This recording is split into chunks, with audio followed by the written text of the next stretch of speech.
Picture this. You're a world-class striker. Years of training. Sharp jab, heavy cross, slick footwork. Then some guy spends 2 rounds methodically kicking your ankle like he's chopping down a tree. And suddenly you can't walk, you can't pivot, and you're getting finished by punches you would have slipped in round 1. That is the low kick. Not flashy, not headline grabbing, but quietly, relentlessly one of the most dangerous tools in combat sports. Today we're breaking down exactly why, 3 key reasons this humble leg strike is the most versatile weapon in the game. Reason number 1, the low kick as a rangefinder. Every fighter must answer one question before anything else. How far away am I from my opponent? Get it wrong and your punch lands short, you're leaning off balance, and you're eating a counter. The low kick is your measuring tape. It probes that space without putting your chin on the line. Think of it like a jab aimed at the floor. You flick one out, feel the distance, watch how your opponent reacts, now you've got data. Do they freeze? Step back, try to check it? Every response tells you something. Distance isn't just physical, it's psychological. The fighter who controls range controls the tempo and the mental battle. And if the kick misses, no big deal, your chin is nowhere near theirs. But if it lands, now we're building towards something much worse for your opponent. Which brings us to reason number 2, how repeated low kicks set up takedowns. Here's where the low kick gets genuinely sneaky. You're not just damaging a leg, you're running a science experiment on your opponent's nervous system and decision-making.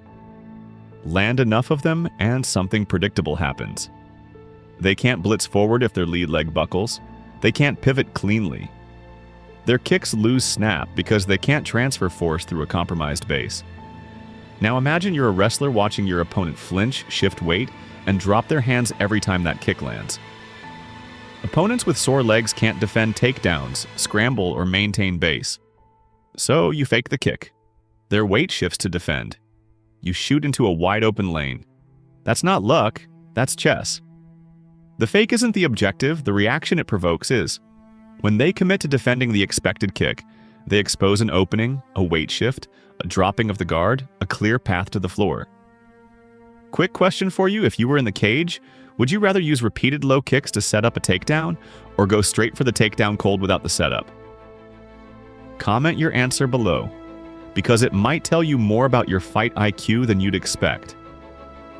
Now reason number 3, and this is what most people get completely wrong, calf versus thigh, and why the target matters more than the kick itself.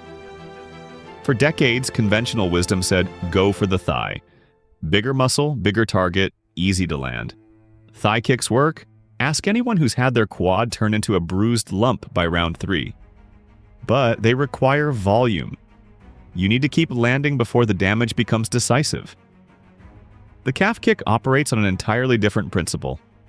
It targets the peroneal nerve with far less muscle protection. A clean calf kick can cause drop foot, temporary paralysis, instant loss of mobility. 1 or 2 clean connections, and your opponent literally cannot control their own foot. They cannot push off, pivot, or maintain stability. It turns a mobile striker into a stationary target.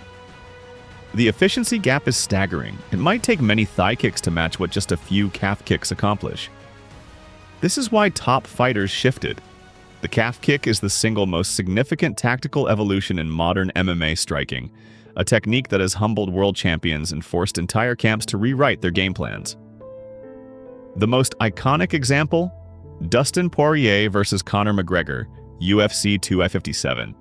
The finish came via second-round TKO punches, but the setup had been carved into McGregor's lead calf across 5 relentless minutes. McGregor himself said afterward, "The leg kicks were good. The lower calf kick was very good. My leg was dead, man." That's not excuses. That's a fighter describing exactly what the calf kick does at the highest level. So let's tie it together. The low kick maps distance without risking your face.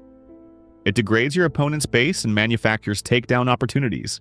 And when you target the calf instead of the thigh, you stop playing the long game and start ending fights early. The low kick doesn't get the highlight reel, but it gets the win. If you enjoyed this breakdown, hit subscribe because we're just getting started.